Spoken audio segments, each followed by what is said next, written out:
자유한국당의 상황은 어떻습니까? 작년에 탄핵을 당했고 대선에서 패배했고 또 지방선거에서 완패를 했습니다.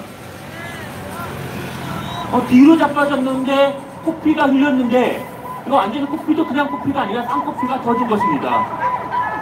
자, 옛말에 황제가 죽으면은 붕어라고 했습니다. 붕어. 그 말뜻은 산이 붕괴했다. 아주 거대한 산이 붕괴할 정도로 나라에 큰 병고가 생겼다라는 그러한 뜻입니다. 지금 이 자유한국당은 국민으로부터 심판을 받아서 버림을 받아서 정권이 몰락했습니다. 그런데도 어느 누가 하나 다 내 잘못이요, 내가 잘못했습니다 하고 나서는 사람이 아무도 없습니다. 사실상 친박이 됐든 아니면 탄핵에 찬성했던 비박이 됐든 내가 속해 있는 정당, 정말 내가 헌신했던 이 정당에서 이 정권이 몰락했는데도 누구 하나 나와서 눈물 흘리는 사람, 무릎 꿇는 사람 아무도 없었습니다. 그리고 지난 대선 패배했을 때 어땠습니까? 대선 패배하자 이 꼴 사놓은 사람들은 그날 바로 공주표 물러나라 이렇게 외쳤습니다. 아닙니다. 모두가 패배한 것입니다. 우리가 패배한 것이고요. 그냥 우리의 잘못이다 이렇게 얘기를 해야죠. 지방선거 패배했을 때 어땠습니까? 모두들 열심히 뛰었습니까? 한국당이 왜 이렇게 패배한 것입니까? 대파로 나눠져서 지난 10년간 친일, 친박, 비박 이렇게 나눠져서 서로 물고 뜯고 싸우다 보니까 결국 국민들에게 버림을 받은 게 아닙니까? 사실 이 정치에는 대파가 없을 수는 없습니다. 예, 대파가 당연히 필요하겠죠. 그렇다면 그 대파는 어떤 대파여야 되느냐? 징등별로 뭉쳐야 되는 겁니다. 현재 문재인 정권이 남북 군사합의서 잘못했잖아요. 그러면은 군사 전문가들 모여가지고 야 이거 우리 힘을 합쳐서 머리를 모아서 문재인 정권에 대항하자 이렇게 대파가 형성돼야 되고, 문재인 정권의 잘못된 소득주도 성장 그것을 막기 위해서 경제 전문가들이 모인 이런 대파들이 형성이 돼야 된다는 것입니다. 그러면서 뒤에 숨어가지고 뭘 했습니까? 누가 하나 나서서 내가 잘못했습니다. 반성 아무도 안 하고 반성을 안 하고 국민에게 다시 신뢰를 받지 못하니까 여기 계신 분들 저 사람들이 문재인 정권 잘못됐다라고 얘기를 해도 국민들이 들어주지 않는 것입니다. 자, 먼저 21명, 예, 비록 늦었습니다. 늦었고 부족하지만 정말 이러한 결단, 그리고 몇몇 의원들은 정말 자숙하고 반성하겠다, 모든 게 내 책임이다 이렇게 소회를 밝혔습니다. 비록 늦었지만 정말 환영을 하고요. 지금부터 해야 될 것은 좀 더 통연한 반성, 더 반성을 해야 되고 더 낮은 자세에서 국민들을 섬기고 국민들이 선택한 이 지난 잘못 과거들, 탄핵, 대선 패배, 지방선거 패배 모두 다 반성을 하고 다시 한번 문재인 정권의 독주를 막겠다, 대한민국의 잘못된 길을 우리 야당이 정말 속지 않은 마음으로 막을 테니까 다시 한 번만 기회를 달라 이렇게 읍조를 해야 되는 것입니다. 절대로 현재 문재인 정권 지지율이 떨어지고 경제가 엉망이어서 그 반사이익이 자유한국당에 올 것이다, 나한테 올 것이다, 그래서 내가 다시 당선될 것이다 이렇게 마음먹으면 절대로 안 됩니다. 다시 한번 낮은 곳에서 정말 무릎 꿇고 눈물 흘려가면서 국민 앞에 사죄를 하고, 그리고 자신의 힘으로 벌떡 일어서서 정말 힘차게 미래를 향해서 앞으로 나아가시길 정말 강력하게 말씀드리고 싶습니다.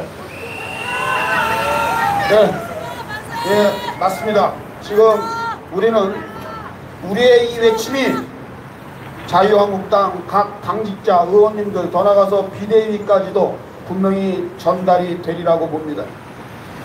분명한 것은 지금 21명의 사실상의 당협위원장 배제 전역 의원 21명이라고 하지만 그 사실에 대해서 사실상의 국민들은 다 동감하고 체감으로 느끼질 못하고 있습니다. 사실상 얼마 전까지만 해도 다 바꿔야 된다 하는 것이 이구 동성이었습니다. 그런데 지금 민주당 정권 그리고 문재인 지지율이 급 하락하는데도 불구하고 그에 펄리해서 마치 한국당 지지율이 좀 올라가는 것이 자신들이 자해서 그런 것처럼 착각하는 것이 위험하다는 것입니다. 지금 우리는 그나마 반사이익이라고 하지만 문재인 정권이 하는 거 봐서는 한국당이 60% 70% 지지율이 나와야 정상인 겁니다. 그런데도 국민들이 한국당한테 지지를 안 하는 이유는 아직도 이 쫄박들 잔존 세력들이 정신을 못 차리고 있다는 사실입니다. 정우택이가 누굽니까? 완전히 우리하고 우리 우파 국민들하고는 절대적으로 같이 갈 수 없는 사람 아닙니까? 임명진은 통해서 우리에게 어떤 아픔을 줬습니까? 그런데도 어느 면에서도 책임을 지지 않습니다. 그러면서도 또 한편 당대표 얘기를 합니다. 이게 한국당입니까? 미친당입니까? 김진태 역시 마찬가지입니다. 눈이 오나 비가 오나 태극기 자기만 흔들었습니까? 같이 흔들었습니다. 저희는 그 양반을 지키기 위해서도 우리 시민들이 많은 시간을 할애했습니다. 그런데 자기가 언제적 김진태입니까? 자, 여러분들, 저는 김진태가 4선 5선 되는 줄 알았습니다.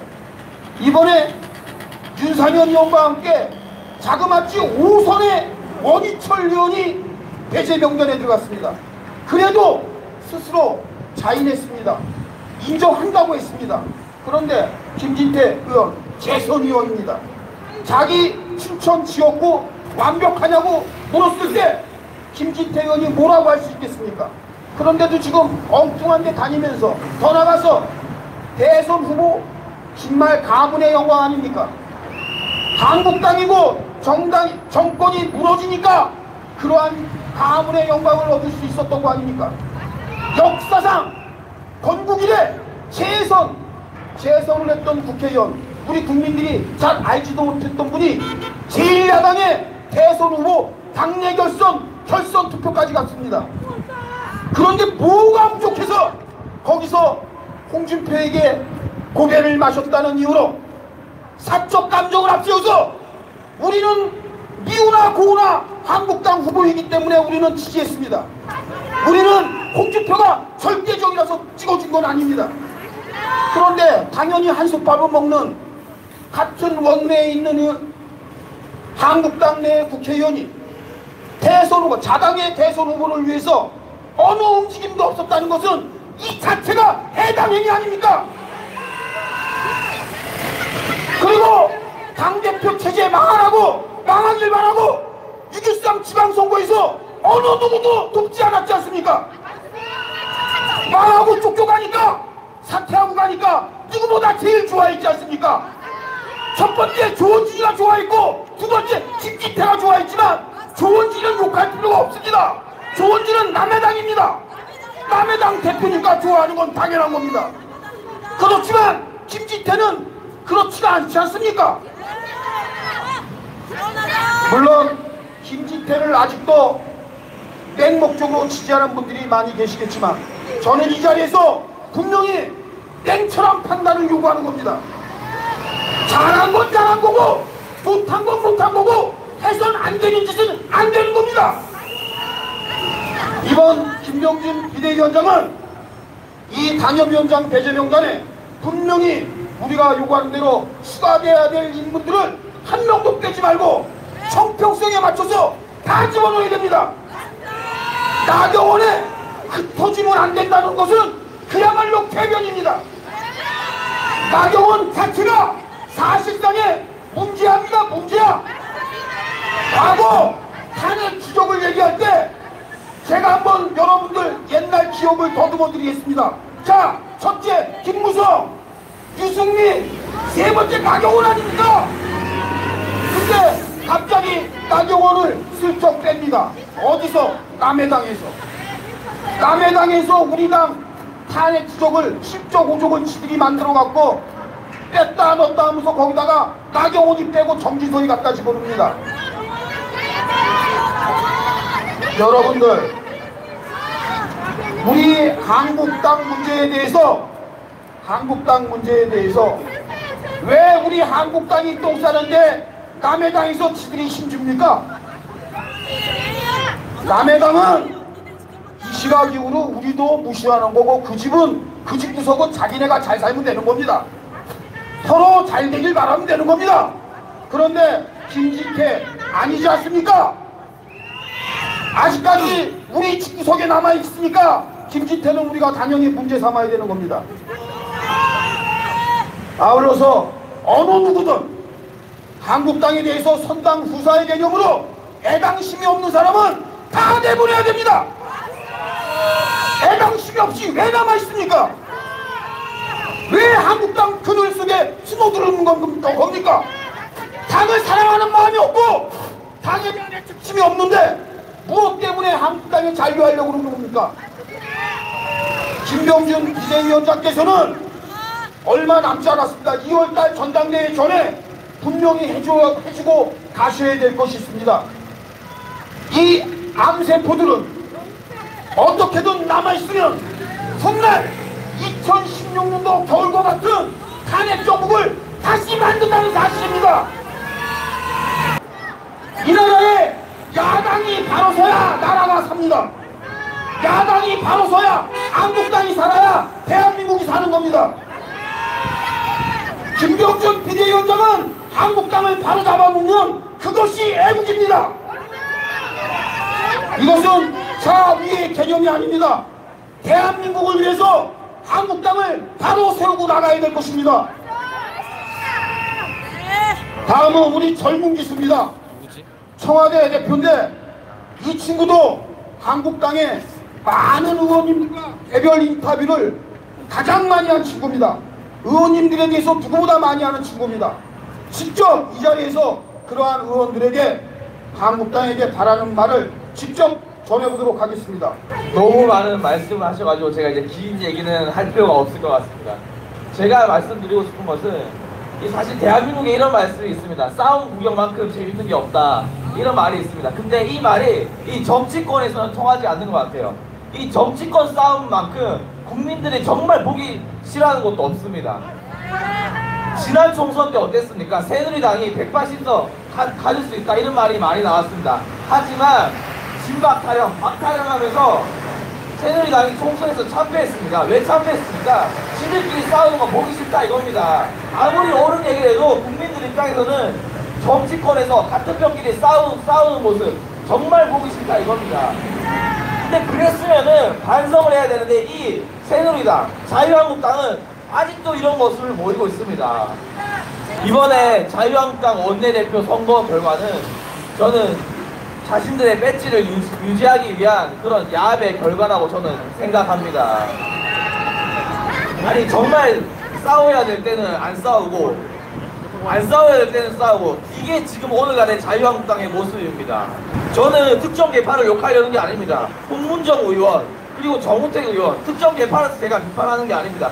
누구보다도 정말 같이 힘을 합쳐서 싸워야 될 때 내부 총질하는 사람이 바로 이분들 아닙니까? 이 사람들 나가야지 왜 쓸데없는 사람들이 나갑니까? 여기가 자유한국당 당사지입니다. 저는 자유한국당 사람도 아니고 자유한국당이 좋아서 자유한국당을 응원하고 지지하는 것도 아닙니다. 여기 계신 많은 국민들이 그렇습니다. 자유한국당이랑 아무 상관없는 사람들입니다. 단지 이 자유한국당이 살아나야 이 대한민국을 살릴 수 있으니까 이러고 있는 거 아닙니까? 이 자유한국당은 많은 국민들이 자유한국당에 표를 주는 이유가 어떤 자리를 위해서, 어떤 공명심을 위해서가 아닌 정말 나라를 걱정해서 한다는 것을 알아주고 제대로 싸워야 될 때 싸워라, 그런 거를 좀 알아들었으면 좋겠습니다. 지금 연동형 비례대표제 한다면서 국회의원 의석수를 늘리는 것에 대해서 자유한국당이 거기에 반대를 하는 것이 아니라 거기에 동조를 한다? 이게 정말 말입니까? 빵구입니까? 진짜 정말 정신 차려야 됩니다. 지금 문재인 대통령 실정이 드러나고 있고 문재인 대통령 지지율이 이렇게 떨어지는 시점에서 자유한국당이 잘해야만 국민들에게 공감을 얻고 표를 받는 거 아니겠습니까? 이러다가는 한국당이 망하는 것이 아니라 이 대한민국이 망합니다. 자유한국당은 꼭 이런 정말 진정으로 나라를 걱정하는 애국 시민들의 목소리를 들어주시기 바랍니다. 여러분들의 추천, 구독, 공유, 후원이 자유 대한민국을 지킵니다.